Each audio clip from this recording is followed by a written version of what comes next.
Good morning, everyone, and welcome to HAVAN's 9th annual Legends Housing event. My name is Ron Rapp, CEO of the Home Builders Association of Vancouver, and it is my distinct pleasure to welcome you to our live virtual event on our new online events platform. You'll see us on this platform for more upcoming live events, so I hope you have a chance to explore the Mix and Mingle room, our sponsors' virtual booths, and some of the other great features of this platform. We will have the Mix and Mingle live networking room open after the event, so you're welcome to join us there and continue the conversation. During this live stream, you can chat amongst each other and ask questions of the panelists. We will be addressing questions at the end of the session from the chat, and we will show the question on the screen, and our moderator will ask the question out loud to our panelists as well. If you have any issues during the event, please go to the HAVAN help desk, which is accessible on the menu on the left-hand side of your screen. Presented by Fortis BC, the Legends of Housing is one of HAVAN's most anticipated events of the year, bringing together members of industry, government, and media to learn about three of the construction industry's trailblazers and influences who are shaping Metro Vancouver's housing market and influencing the way we conduct business in this connected world. So I'd like to take a moment to acknowledge our generous sponsors for their support of this year's virtual event. Presenting sponsor, Fortis BC. Our patron sponsor, National Home Warranty Aviva. Media sponsor, Glacier Media Group and Business in Vancouver. And Legend sponsor, Federated Insurance. We have people joining us from across Metro Vancouver, the province, and even outside of BC. And of special note, we have three mayors from the greater Metro area online with us today: Linda Buchanan, City of North Vancouver; Mike Hurley, City of Burnaby; and Val Vandenbroek, Langley City. And thank you so very much for sharing your time with us today and participating in our event. Our presenting sponsor, Fortis BC, has been a dedicated HAVAN member for more than 30 years, supporting many important initiatives such as builder education, our new consumer-directed podcast, Measure Twice, Cut Once, the HAVAN Awards for Housing Excellence, and of course, this Legends of Housing event. I'd like to invite Jason Wolf, Director of Energy Solutions with Fortis BC, to say a few words. Jason? Thanks very much, Ron. Great to be here again. Wish we could do it live. Of course, we're not.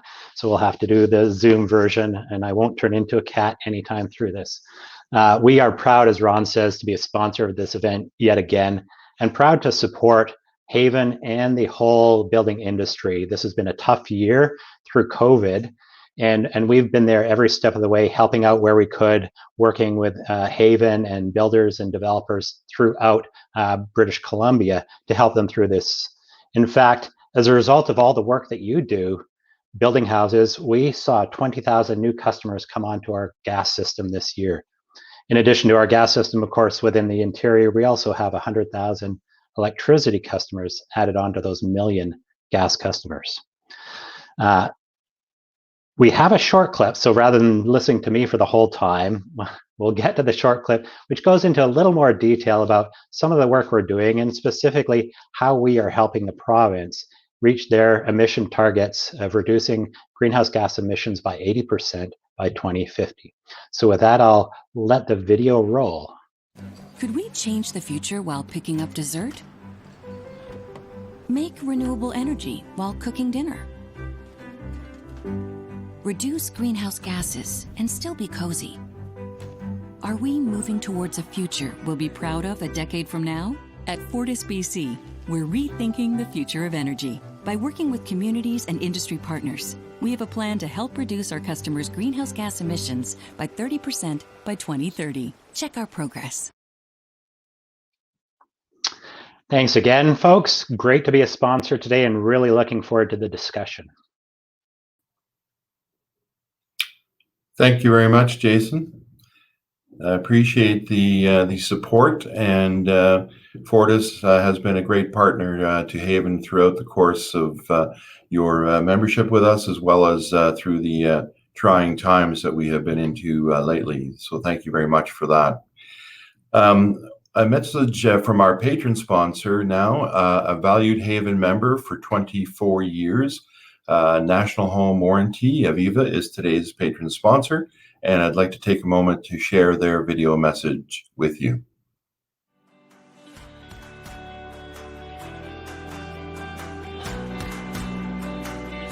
National Home Warranty and Aviva Canada have been supporting residential builders and developers across Western Canada since 1999.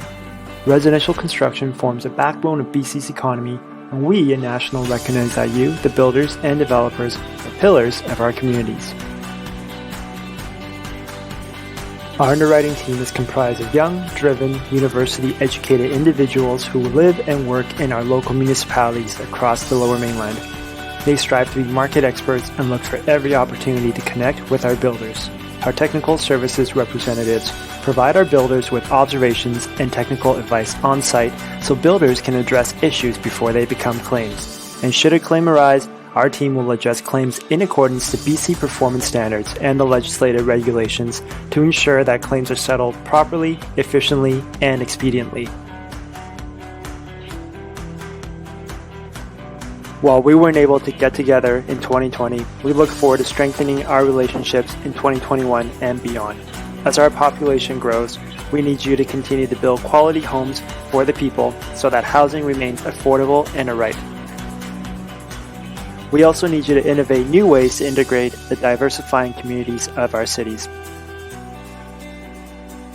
Thank you for providing thousands of jobs and supporting our great cities. From all of us at National Home Warranty, thank you.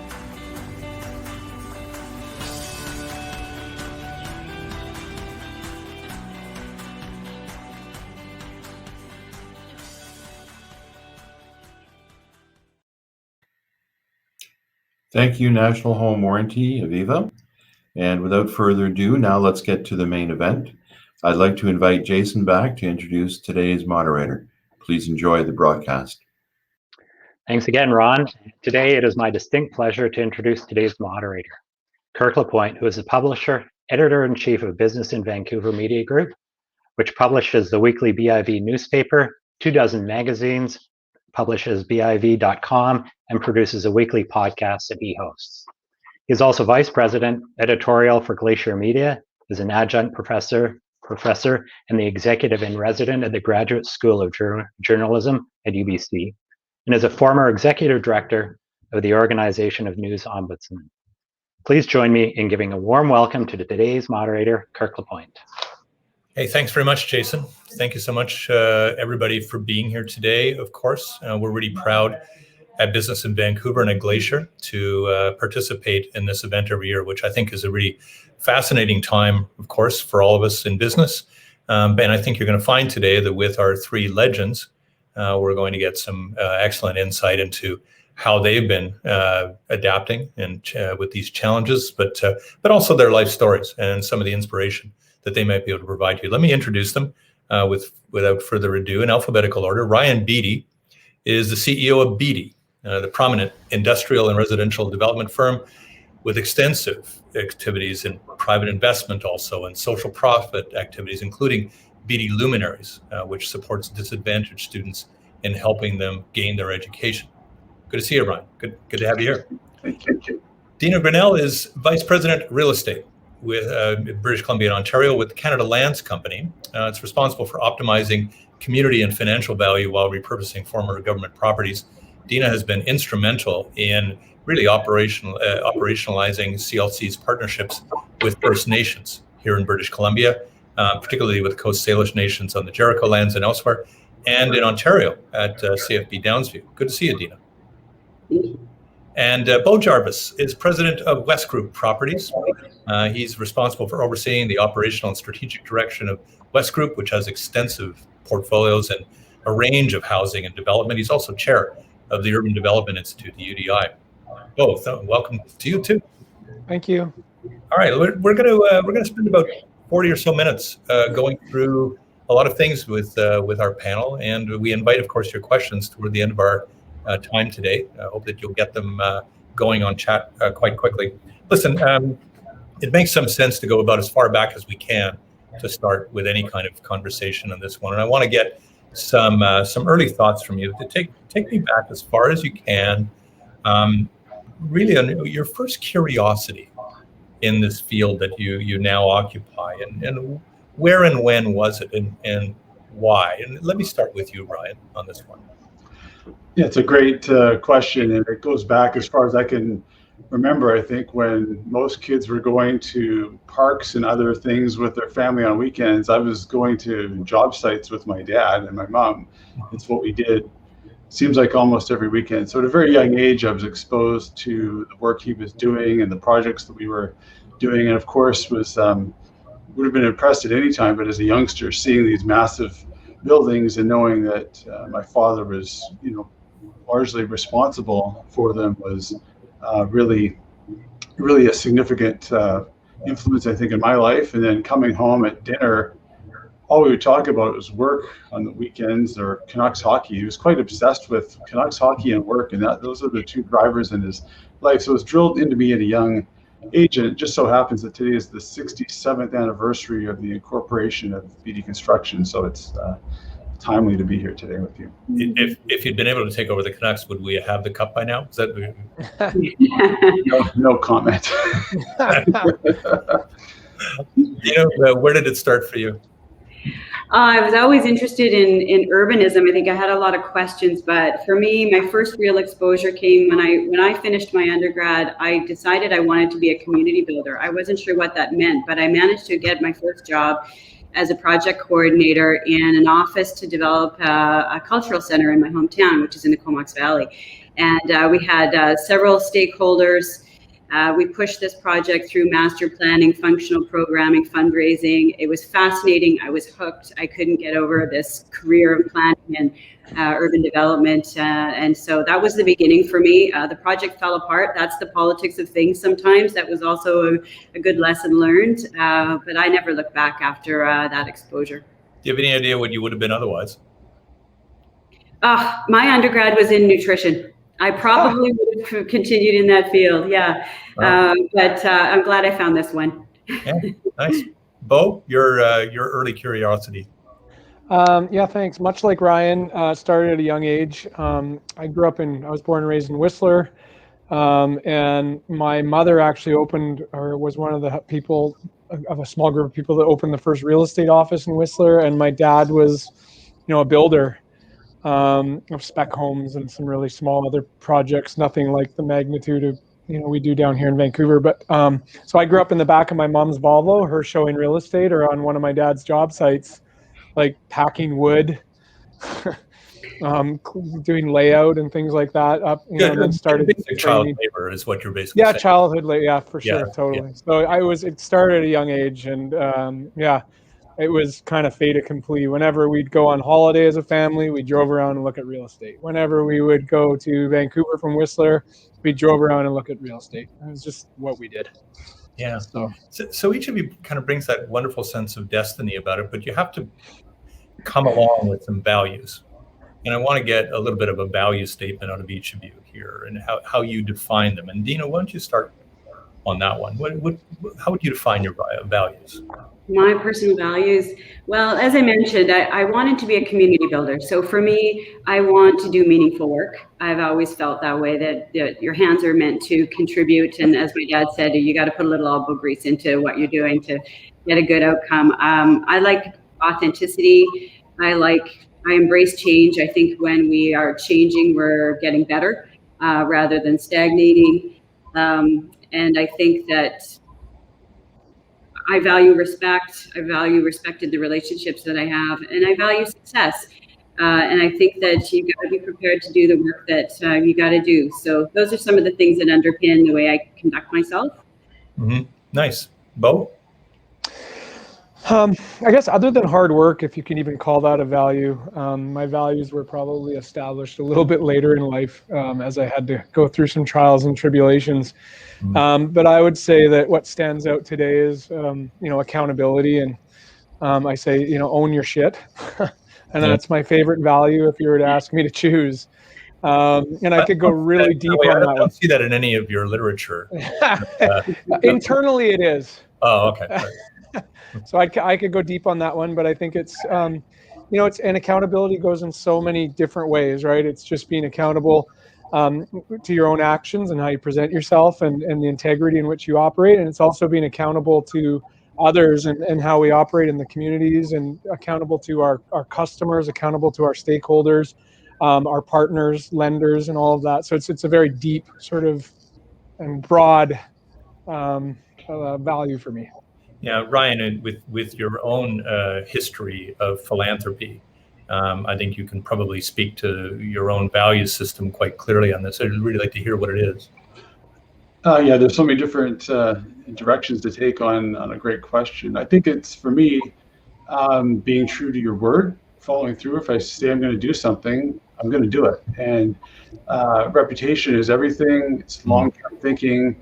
And people need to rely on what I say or what our company says. We make a promise, you deliver, you follow through, you support your team. And, if you're not sure about something, say you're not sure. Don't guess. I was always told, like, my dad would say, you tell me something, I have to take it to the bank. So if you're 100% sure, say you are. If not, give yourself a bit of leeway. So I think, when I like to, if I make a promise or a commitment, people can stand behind it, and being true to that, I think, is a important value that we try to represent. So I know we're here to celebrate your successes and acknowledge them and all that, but I'm a journalist, and so we go negative pretty quickly, just in our work. As I like to say, we don't cover plane landings. But I want to get from you, because I think this would be instructive, your first failure and what kind of learning you got from that. Beau? Of course you asked me first. The question, I guess it's your first true failure, correct? Like first, or because I've had a lot of true failures. No, I don't mean like failing to tie your shoelaces at age 5. I mean, something a little more.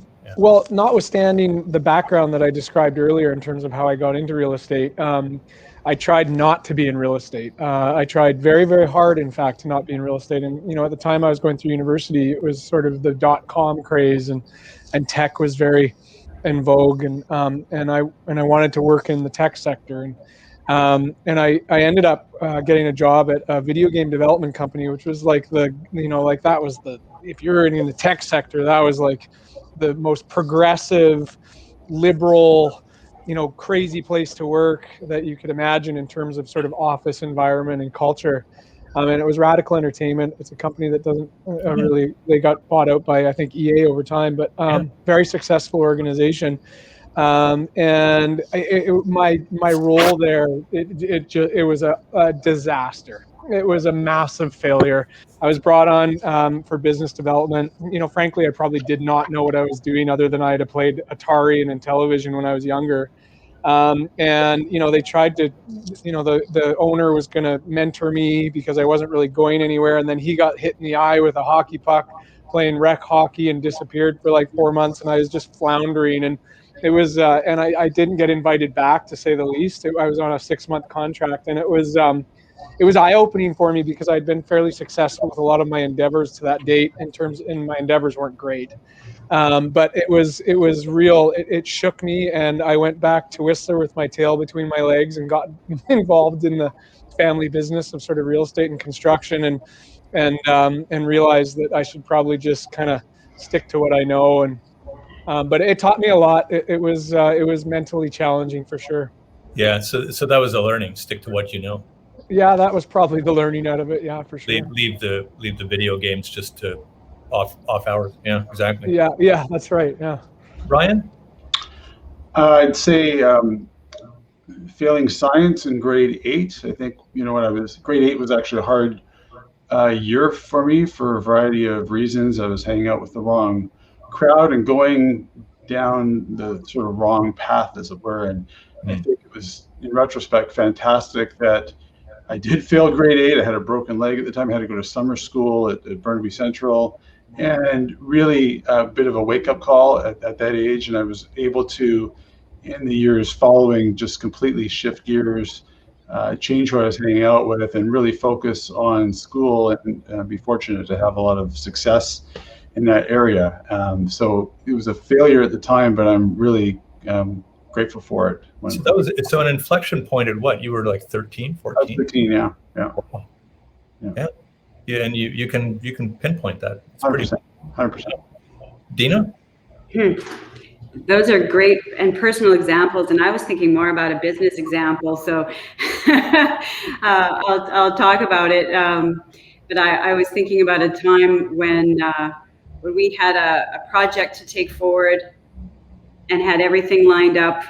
I'll never forget this. We had DFO requirements for a riparian project. We had a conditional deal, and they pulled a guy out of retirement in order to come from DFO to speak against our project. And I'll never forget that I did not anticipate that, and we were not prepared to pivot in that meeting. And that was my learning, was you've got to be prepared for everything. And strategically, we didn't have a plan B. And we walked away from that meeting with a denial, and it cost us an awful lot for that project. And so that was, I was reflecting, what's your first failure? That one still stings. And I think about the need to pivot and to have your strategic kind of alliances ready to go in case you need to make that move in the last moment. And that was a learning experience for me. So does that mean you plan very differently now when you're having these kind of giant meetings? You need almost a contingency plan after contingency plan to figure out where it might go? You should expect that something's going to come out of the woodwork, for sure. I mean, that's something that our business is good at. We always know that those things are going to happen. And and for me, that was around a strategic alignment of what were we going to do? We didn't have a plan. So lesson learned. Those were the days. Each of you, I think, credits teams for your own successes. It's very clear that you can't do everything alone. But I do want to find if inside you believe that there was a success of your own in this, that you feel like you actually take grand pride in, and something that you feel you accomplished rather singularly. Ryan, could you start us on this one? Yeah, that's a great question. For me, I go back to my first project, probably just a year or so after joining our company. It was on some land that I actually negotiated the purchase of a large industrial park in Delta. But the first building that I was involved with, it was 18,000 feet joint venture with a company that I knew of through a friend of mine, and we hadn't done sort of projects like that. And I spent a lot of time on that, sort of on my own, with the team, but on my own, sort of the creative sort of thoughts behind it, and putting that together and having a successful project, really happy client. It brought me a lot of joy, but it also gave me a lot of confidence. I was 24, 25 at the time, and I'm like, hey, I can do this. And it was a real positive feeling that I can still sort of remember today. And I drive by that project and look at it and think of what's come since then. Makes me feel really good. Yeah, it propelled a different purpose maybe in you, right? Yes. Yeah. Deana? I think you're right. A lot of our successes in this industry are so many hands, but one thing that still resonates for me, I had another project that we were taking forward and had so many stakeholders involved in this one, and a very fractious community that I needed to align. This work is often herding cats, especially when you're seeking approvals. And in this case, I had an incredibly upset individual. He would call the media on me on Saturday mornings at 6 a.m. Like, he just did everything to try to kind of offset our path. And we had to persevere. And it took several years of coordination amongst stakeholder groups in the municipality to get this resolution done. And in the end, he stopped me on the street and invited me for lunch and acknowledged that we had the right path and the community was better for it. And that was fantastic to hear from one of the most difficult people I've had to work with in my career. Yeah, and so that was really you, right? That was your relationship or your presence or your performance, if you want to call it that. Yeah, and perseverance. Sometimes if you know what's right, you just have to keep going, and there's a lot of baggage sometimes with that. Yeah. So Beau, once you had recovered from your video game experience, point me in the direction of something that you felt really was your own project, your own success in this. That yes, you had a team, but you could see that you're the one that put the ball over the goal line. Yeah, I mean, I actually had a difficult time kind of identifying or pinpointing a single thing where I felt like it was really me who was, the overarching, like, this is why this was successful. Because as Deana said, so many people touch what we do in terms of a process of moving a project forward. If we're limiting this dialogue to just real estate development, and I mean, if there is one thing, it would be a very contentious development proposal that made the news all over the place at the time. It was at 13th and Lonsdale in the city of North Vancouver, and where councillors were storming out of public hearings, and they had a second public hearing, and we took a very public approach to withdrawing our application and took a full page thing out in the North Shore News. And anyway, I think that was a very good purchase, by the way. Yeah. Okay. It was. Yeah. Feel free to do that again this afternoon. Okay. And so, but I think, like Deana said, I went in and I talked to stakeholders that were in opposition and had meetings in their living room and in their kitchen table, and kind of created this strategy of really, really trying to get to know people, understand what the issues were, and work through them, and also share, what my perspective was as well, so they could understand what we were trying to do and where we were coming from, and just kind of finding common ground, and sort of spearheading that strategy, if you will. I mean, I think that's the one thing that I maybe could pinpoint, and it was a very challenging time, to say the least. Yeah. So I want to skip ahead a little bit to where we are today, and I think a major revelation for all of us here has been our history and our greater understanding, particularly of our Indigenous history in the last generation, particularly in the last 5 to 10 years. And Deana, you can start me with this, because you are, I think, right ensconced quite considerably in this work.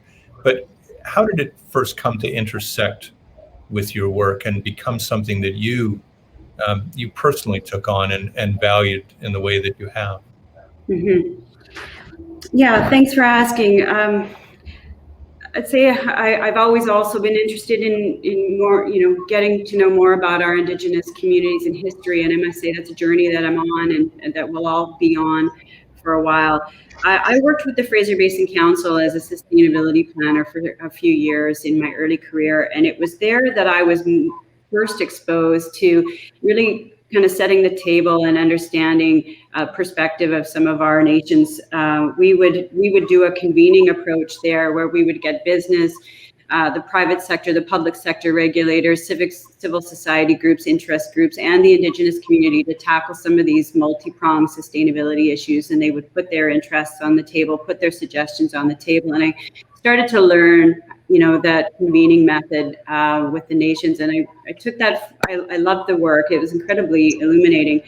It took that forward then to, my more specific first project was when we were in Fort Langley and working across the channel from the Kwantlen Nation, and doing real projects together, looking for opportunities to share benefit. And also, sometimes I needed them, right? When we needed DFO approvals for work in the river, we needed the First Nations community sign-off. So that was where I first really worked in the trenches and really got to know that community and how gracious they are to work with, join their celebrations, the business meetings, and found ways to work together. So that was my first real exposure. And of course now I'm in a very involved in these projects with our Musqueam, Squamish, and Tsleil-Waututh partners in a very different way. And happy to talk about that. But that was my first real exposure, was with the Kwantlen Nation. Yeah, I want to ask all three of you for your insights on what you believe reconciliation actually looks like. What does it look like to you? What do you think it looks like for this sector? Beau, could you start us on that one? Yeah. I actually don't have an answer to this. I'm just going to be honest. Reconciliation is, it seems to be, it's an ongoing process. And I think that as far as our industry, it's really just starting to kind of weave its way into how we operate and things like that. And I have a few examples with respect to experiences and working with First Nations to understand what the perspective is and how what we're doing in our business is impacting history, culture, and things like that. And I did, from a young age, I went to high school in Pemberton, and 50% of our high school population was Indigenous or First Nations from a couple of the bands in the area. And so I was definitely exposed to what I'll call perspective at a very young age, and I like to think that I have applied sort of a sensitivity from that young exposure to how we kind of operate today. But in terms of what does reconciliation look like to me, I don't know what that looks like to me yet. I don't really have a very certain answer. This is what I think should happen, because it's so sensitive, it's ever changing. Including terminology from one year to the next, and what's appropriate and what's not appropriate. And it's such a challenging question to sort of answer and initiative to tackle. Yeah. Okay. That's good. Ryan? I think for me, it starts with a lot of listening and not a lot of talking, and just learning and hearing and absorbing as a start. And then moving forward, economic development, economic opportunities, particularly for younger people.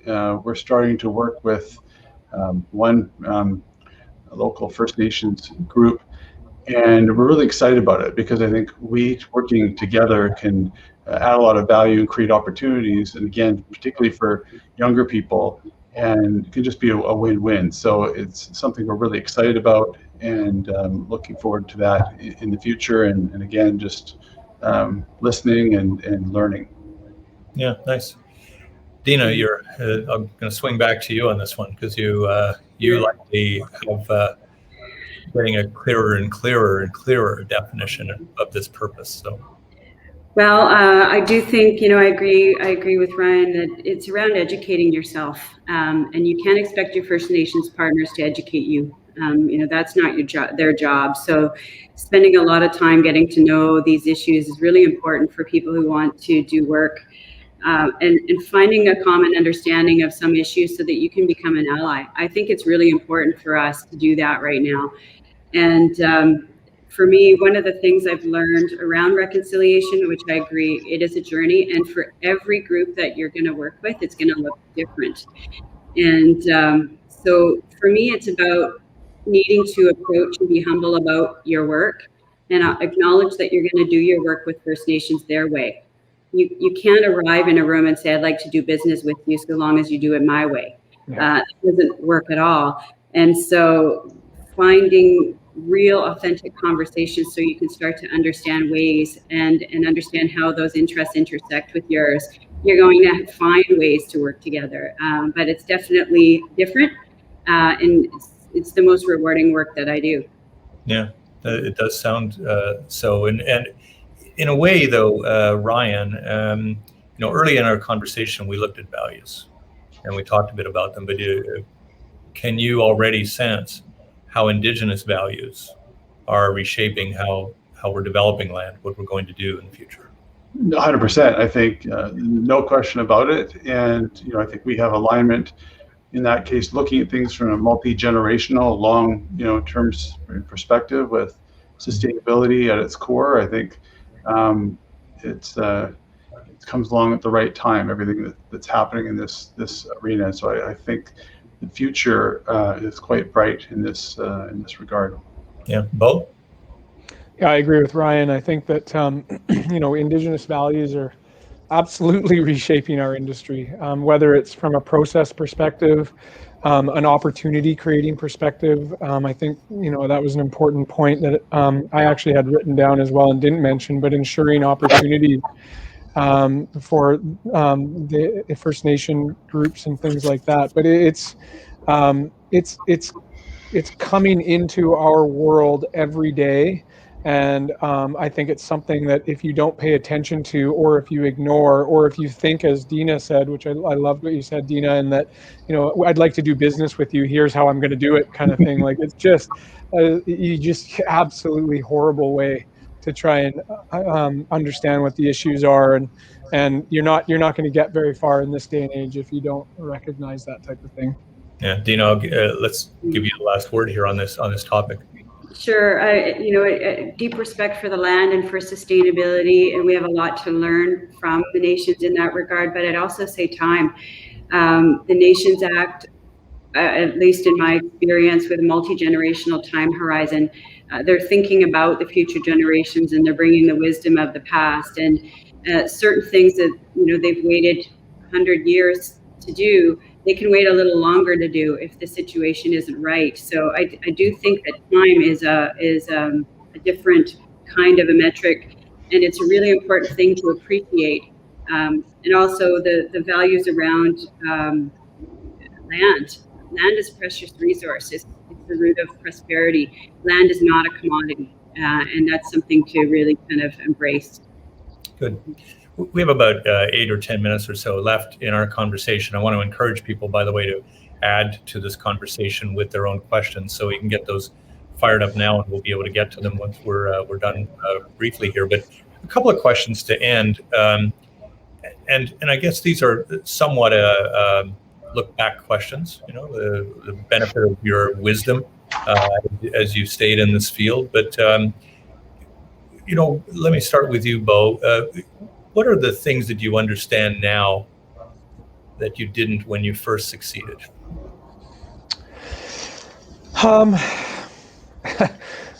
Someone, I think it could have been Deana or Ryan, used the word humble, humility. I think that's something that I have a far greater understanding about now than I did when I first came into this business. I've been humbled many times. And it's something that I'm still learning about. And I think that if someone was coming into this business today, it's such a real estate. It's in the news headlines every single day, housing, and it's on vogue. In some respects, it's a bit sexy. And we get these sort of younger groups coming out of university, and they want to meet and talk and get experience. And I remember when I was that person, right? You're just this young sort of ego-driven male individual trying to get into this world. And I think that as I've gone through life and through many things with real estate development and in this industry, it's just, I'm constantly humbled. And I think that humility is a really important thing to try and understand what that means to you. And it probably goes for every business, but our business, because we're working in the community, and it's just that has that lens on it. And you can't just kind of take that, that brash approach in every instance, and try and be a bull in a china shop. Good. Deana, what would you say the things you understand that you didn't when you first started to succeed? Yeah, a little bit of an echo of that. More patience. I understand right now that sometimes the best solutions do take more time, and you've got to give them that time. And sometimes it's a rough road to find those great solutions, but you do need to give the time. And the other one that I was reflecting on, and I have been more lately, is the value of optimism. I used to feel very like an optimistic person, but also whether it was Pollyanna-ish, am I too optimistic here? But I appreciate now that in order to lead people through what are some really complex challenges and projects, you have to be optimistic in order to build confidence in where you're going. And you've got to do your work, you've got to know what you're doing, but you also have to maintain a certain level of optimism to keep your team moving with you. And I think it's incredibly important. Yeah. You're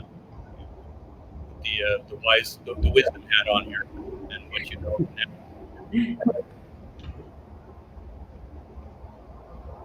I can't hear you, Kirk. I can't hear.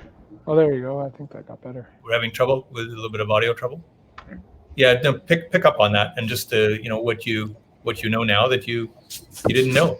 Yeah, I like. I've got a bunch of patience, but the patience is fantastic. I'm much more patient than I was when I was younger. At the same time, you need to have a sense of urgency. So trying to find that balance, I think, is really important. For me also, when I was younger, there was a lot of black and white. Things are simple, sort of judgmental.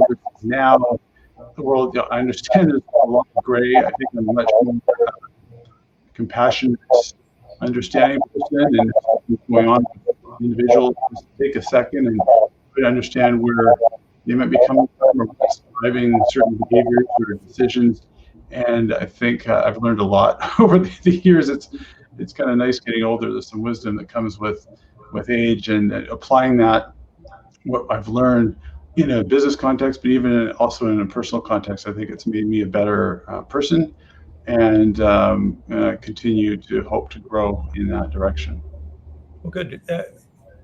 If people watching today would also be looking to the three of you for advice. People are on the trajectory upward with their careers, and they're looking really for insight. And I wonder if you can just give them a shortcut here in a couple of minutes about, what is it that you can tell them that you wish you'd known? Run for the hills. Well, we're going to come back to you with a saner answer than that in a second. You take that one first.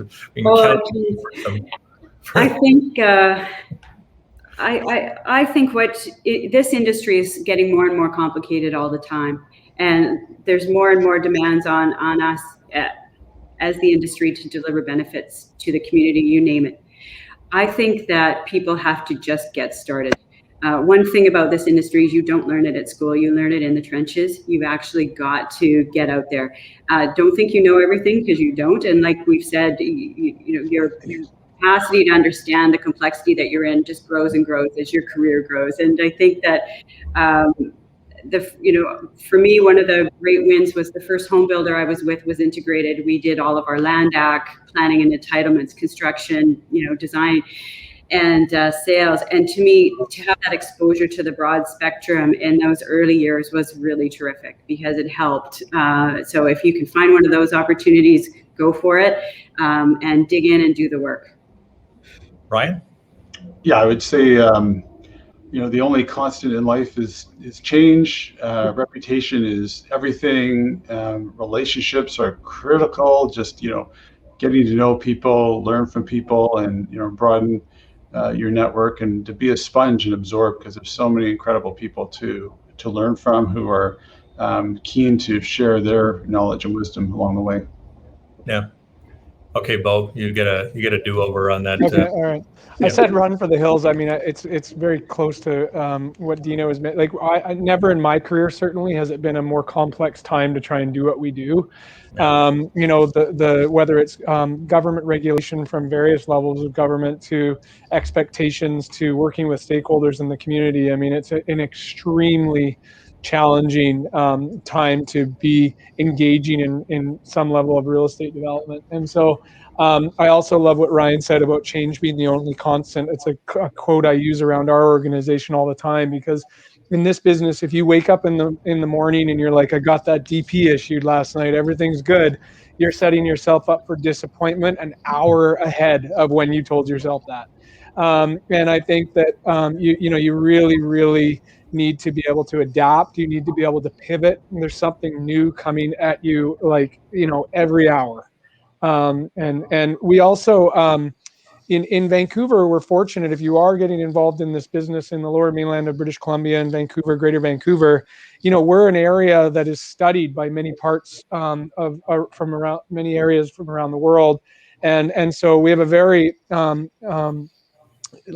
well-oiled machine, if you will, here, and in terms of how we operate, both from the planning and regulatory regime. It's very sophisticated and complex, and how we respond to that and work in that environment is also very sophisticated and complex. And when I've been in other operating environments outside of the lower mainland of BC, or even outside of Canada, we are far more progressed, I would say, in many respects of, around urban planning and stakeholder engagement and that type of thing. So you're coming into a place where it's like, you're going to learn all kinds of really neat things quite quickly, whereas if you were going into another city in a different country that may not be as evolved.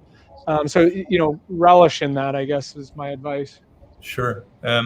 We didn't necessarily plan on talking about this, but probably is wise not to ignore this pandemic and a small discussion on it.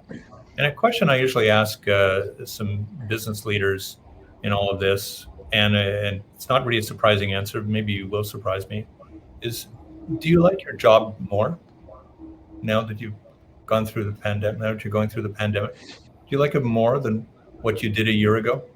What do you say, Ryan? Excellent question. No one's asked me that.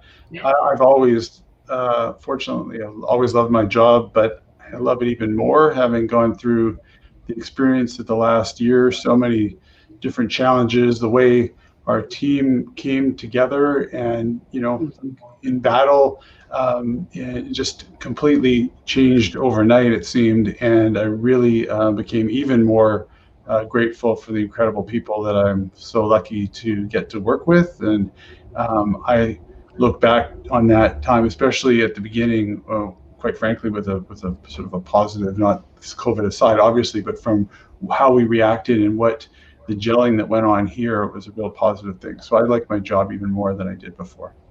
Beau? I mean, frankly, I love my job and always love my job, whether I like it more or not. Now, I can say that I have way more gray hair. I am tired, to be totally frank. I do have COVID fatigue. It's been an extremely challenging time to really try and, I talked about being adaptive and pivot. We've done it in a significant way over the last year. And to what Ryan said, I can't even believe how our teams came together within our organization in order to, pivot and move things around and adapt to the environment that we're operating in. It's astounding. So that's certainly something that, I don't know if I like my job better because of it, but I'm certainly very, very proud of what's going on here. Like, extremely proud. I can't even believe some of the things that we managed to pull off in the midst of COVID. And then, helping lead UDI and work through, trying to keep construction sites open as an essential service and all that kind of thing. That was also extremely fatiguing, but also pretty cool to go through that, and working through advocating for those types of things on behalf of our industry has been certainly eye-opening for me as well. Deana, like it better than you did a year ago? Well, sure. Well done, Beau, by the way, on all of that work with UDI. I find the same, that the culture of our organization has just been so revealing. I knew we had a great group, but I didn't realize how great when we had to make this pivot. I'm responsible for both BC and Ontario right now, and our Ontario teams are facing quite a different situation than us here in BC. That's been incredible. We are dealing with, I'd say right now, morale is probably one of our biggest challenges because people have been home now for almost a year. It's getting really tough. The Zoom environment's been super effective. I like that. And one reason I'll say I like my work more now is I used to spend 2 to 3 trips a month on the road to Ontario for the last few years. And I've been grounded since March. It's actually fabulous. But Zoom has meant, really long days. But our work has continued, and we were able to pivot the launch of a major master planning process in Ontario. It's a 500-acre site, and we were able to pivot that all online for the first time. We always knew we should use those digital tools better, but until we were forced to, we really didn't explore them all. It's been incredibly rewarding, and in fact, we're finding that the communities that are engaging in our projects with these tools are much broader and more diverse than we would face in a public setting. So I think that's tremendous for our industry. We've learned a lot. And so all in all, I always loved my job, but yes, there's been lots to be appreciative about. So maybe the way that we close it is to loop back and talk about, in a lot of ways, how this pandemic this year has altered you in some way and reshaped you as a leader. And I get some thoughts from you about, maybe the point form ways in which you feel you might be a better leader now. than you were as this pandemic started. Can you start us with this, Beau? I'm probably, I don't know if anybody's watching this from my organization right now, but I'm going to say I'm probably a little bit more patient. Whether they would agree. I'm by nature very impatient. Nobody's very on the chat already laughing out loud. So yeah. So I think I'm more patient though, because there's these problems that come up and you have to react quite rapidly and find a solution, and it's like every day a new one. And so I would say that the overarching, if you want point form, more patient, trying to be more humble, more understanding, yeah, I think that would be the three main points that I could come up with off the bat like that, Kirk. Yeah. Deana, how are you? You think I'm more effective, a better leader? Yeah, I think, funny enough, with all of this, I've been more connected to each of my team members because of this constant exposure than I was before. And maintaining those connections is such an important part of working with the team right now. I also am much more empathetic to the kind of the changes and the flexibility that each of my team needs in order to manage what's going on in their worlds. We've got people who have kids at home, people who are taking care of their elderly parents, you name it, it's all there. And what we found I think as an organization and me personally was, once before, the expectations around your work week are just out the window, and you rely on people to be accountable to the work they have to do whenever they can get it done. And I think we've grown so much in appreciating that and appreciating the integrity of the team. So that's been a big move. Ryan, Yes. Close us up on answer. I'd like to ask some people in my company and have them answer for me. I think I've always been really engaged, but in this process, I've been even more engaged and present. Our office has been fully operational since May, June. Everyone's been back at work. Until the end of December, I'd been in the office every day but 3. So just being a constant presence, talking to everybody, letting them know, we're here, we're strong, and we're working together and making sure that they're safe and protected. And so I think that being a constant presence and hopefully a positive influence, I'm quite proud actually of how I've led, I think, during the pandemic, and I think I've improved in some respects. Nice. We're going to go to questions from our audience today. We've got quite a few of them up, and I'm going to start with one here. Well, first of all, someone wants to know, Beau, what's the inspiration behind the shipping container art there behind you? You want me to answer that? There wasn't too much inspiration. It was just I'm not big. Like, I love art, but it's really like impulsive. Oh, that looks cool. I'd like to frame that. So I just love the picture. Ryan, it looks like you've got a pile of family photos there. A lot of them are photos we're really into music. We host Rock in the Park every 2 years in Stanley Park. I go to a lot of concerts. We're involved with the One campaign, so I've been fortunate to meet Bono several times. And so there's so many photos of us as Brandon Flowers and my wife here, and me from the Killers. And so we're I'm very passionate about music and concerts. I miss them very much. And my wall is sort of a celebration of our experiences in that area. I realized how dependent I was on concerts when I realized that Ticketmaster owed me couple of $1,000 when the pandemic struck. Deana, now you're in a public office there, so I don't know. Are you allowed to adorn it? All that?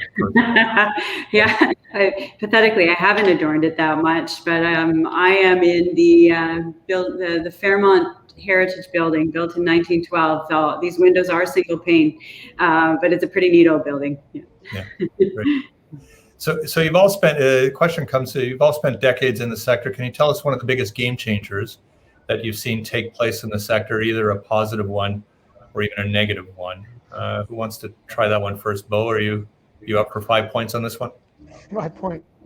Over the last 10 years, the negative, I would say, is just there are, and of course I go to negative first. I'll try for positive as well. But the negative is that I think that the growth that's occurred in the real estate sector has been prolific, in particular during the last decade. And what has come with that is so many initiatives by elected officials, whether it's social initiatives, climate change, or environmental initiatives that are forming their way into policies. And those policies are now essentially they're mass policy, sort of in this ball and competing with one another, and there's no prioritization of policies. And so that's like the biggest change that I've kind of witnessed that really equals a shortage of supply in housing that is contributing in a significant way to the affordable housing crisis. And there isn't a balanced conversation taking place about this in my mind that's integrated between all three levels of government. They're all operating in silos, and they're making various decisions, and no one's talking to one another. And every single platform is housing, but we're not seeing an outcome. And so that's like the biggest sort of thing that I've witnessed over the last 10 years, and I don't see that as changing.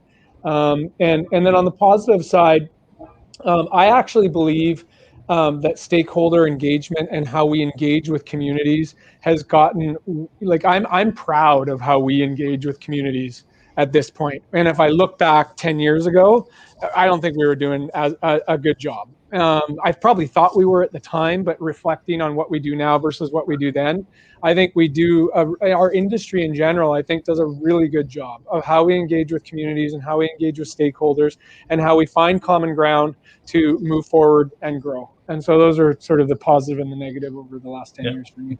Ryan, talk about the game changers. I just thought Beau's answer was excellent. Echo much of what he said. I'd say just on the negative side, picking up on that, just the process and how long it takes to get a DP, to get a permit. There's a certain jurisdiction that will remain nameless, but we waited 2 years for 2 years on 2 projects for a permit for 2 industrial buildings that take 10 months to build.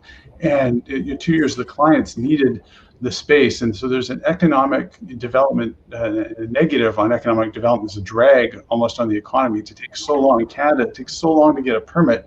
People want to invest and they want to employ. This should be encouraged, and we have to do a better job in all spaces to encourage that. And Beau's absolutely right. The impact on housing supply, and sometimes we go ahead and we get a project approved, we go to market it. There's been cases in the past where we haven't been competing with other projects that should have actually been through the process, and by not having those competing projects, the price goes up, drives the price of land up, and that's negative for everybody. So we need some improvement in that realm, I think. I know you didn't name the city involved. Can you give us the address of the development, though? The good news is there have been changes in this jurisdiction, and it's much improved. So that's the positive. Okay. Thought I'd trick you there. Deana, game changers? Game changers. I think there's game changers all the time right now, which is kind of what's fascinating. When you start to think about some of the things that have changed even in the last few years, but the affordability crisis is a game changer. We now have politicians trying to fit 30% affordable housing on sites. I'm not exactly sure how it's going to work. So the fact is we need to all now come to the table and have real conversations, because private sector funding the affordable housing that is needed, that's a part of the solution, but it's clearly not getting us there. So I think that one's a big one. And I also think we've seen interventions now in our housing market in a way we've never seen before at the tax level.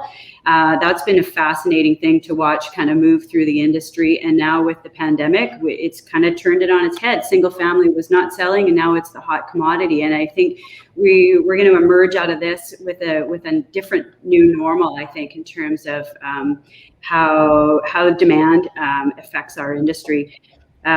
Game changers, First Nations engagement in real estate. Look at what's happening around the Lower Mainland right now. It not only in regards to our former federal sites, but the SNOC development in Kitsilano and the other partnerships on provincial lands. I think that is also a big one. And we see First Nations having some of the lands in which we're going to grow in the future. So that's been really an incredible change. Nice. We alluded a little bit to this earlier about your values, but someone wants to know how you ensure that your sustainability values and initiatives are maintained, not just through the company, but then how do you transfer that same message to your clients? Ryan?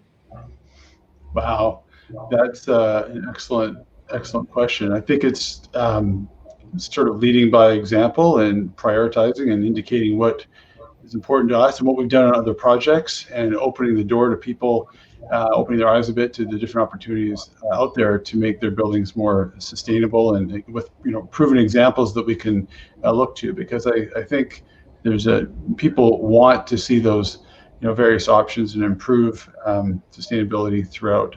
There's a sea change happening there. It's especially in the last year, and that's not going to change. So sort of leading by example, and that's what we've been trying to do. Beau, the transference of your values to your clients as you develop them. I think it's, Ryan said it earlier, do what you say you're going to do. And it goes back to one of my core values and one of Wesgroup's core values of accountability. And so it's just, it's engaging in the activities that are needed in order to bring our world to a better place from a climate perspective and an environmental perspective. And it's also understanding the three legs of the stool, right? It's environmental, it's social, and it's economic. And how are you contributing in a balanced way to all of those things? And then the next question is, how are we talking about it? Because I think our industry in general has done a poor job of talking about what we are doing and what many of us have been doing actually for quite a long time. And so I think our industry has to step up in a big way, and we're talking about that amongst ourselves fairly regularly, but how do we talk about what we're already doing, and how do we talk about what and tell the story about what we are going to continue to do? And that's the conversation that we're having within Wesgroup right now. And I think that ultimately when you come out of that, your clients, your customers are going to feel more confident that you are doing things, you have done things, you mean what you say, and you do what you say you're going to do. Yeah. Deana, you obviously see sometimes real differences in value systems as you're approaching a project. How do you make sure that they're aligned?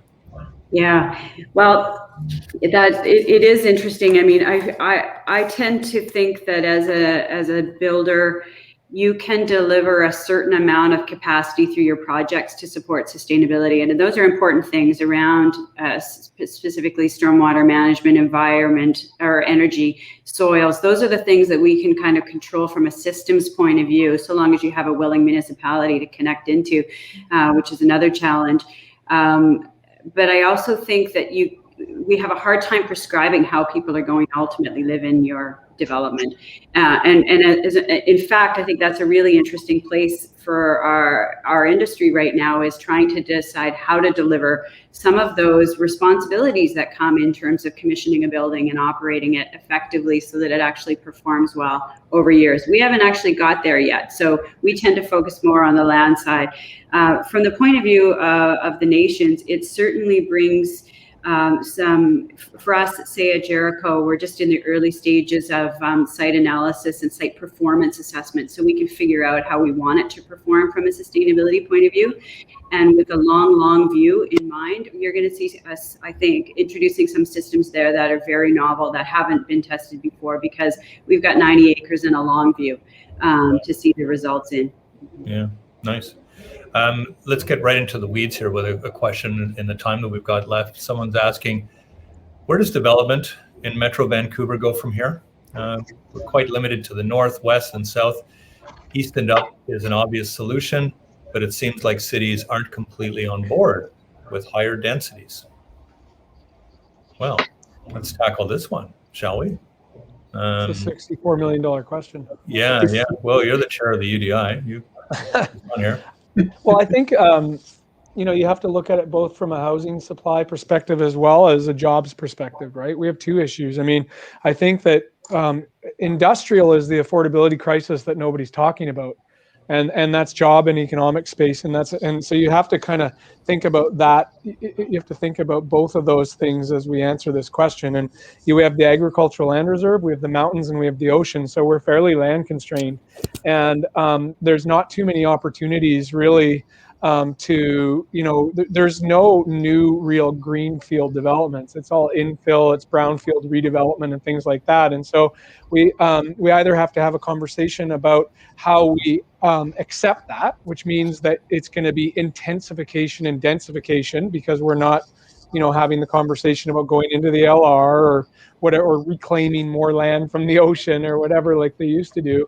And so I think it's really starting to, how do we have that conversation and education sort of session about these constraints that we have here geographically, and then working through what I'll call the political constraints of moving, into this next realm of growth that is fait accompli, right? I mean, you look at the federal government's projected immigration numbers for the next 3 years, and it's over 400,000 people a year.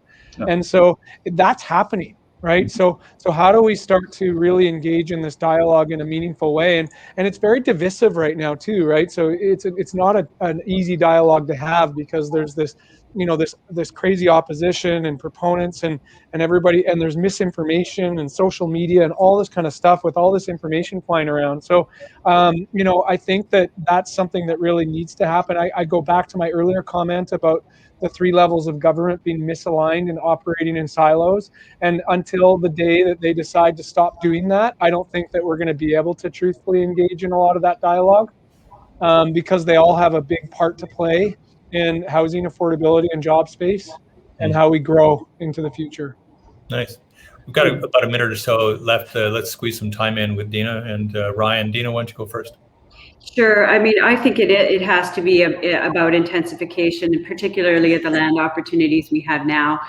The pandemic has also brought to the fore for me that this transportation and driving or busing and sky training all over the region really isn't a good solution for a lot of people. And I think that the 15-minute community of making sure that people have access to their basic services, education, and some employment opportunities within a very reasonable distance from their home, it means that our neighborhoods have to get richer to offer those opportunities. And I think we've got to go there. It's for the benefit of everyone, but you're right. The politics of that, we know it's been challenging for the long term, but it's where we have to go. Yeah, Ryan, I'm going to give you the last word on this one. Yeah, it's Beau gave it another great answer, but I think of where I live in West Vancouver. There's an application for 9 units in a generally a single family home zone. But it's a really creative, unique project. I'm thinking, well, this is really cool because it's kind of in keeping with the character, but you're getting more people. Yet, of course, the neighborhood is just up in arms, or everyone's all upset. Well, you can't have it both ways. People are going to need to be more flexible, and we're going to have to look at projects like this in order to attack the issue or not. And if we don't, then the affordability issue generally is just going to get worse, not only at homes, but Beau rightfully points out industrial values have gone up significantly, and it gets so expensive, certain companies might not locate here, or they move to Calgary, and so there's going to be some ramifications down the road. But it comes down to opportunity cost. You drive down Hastings Street by the P&E, that's another story altogether.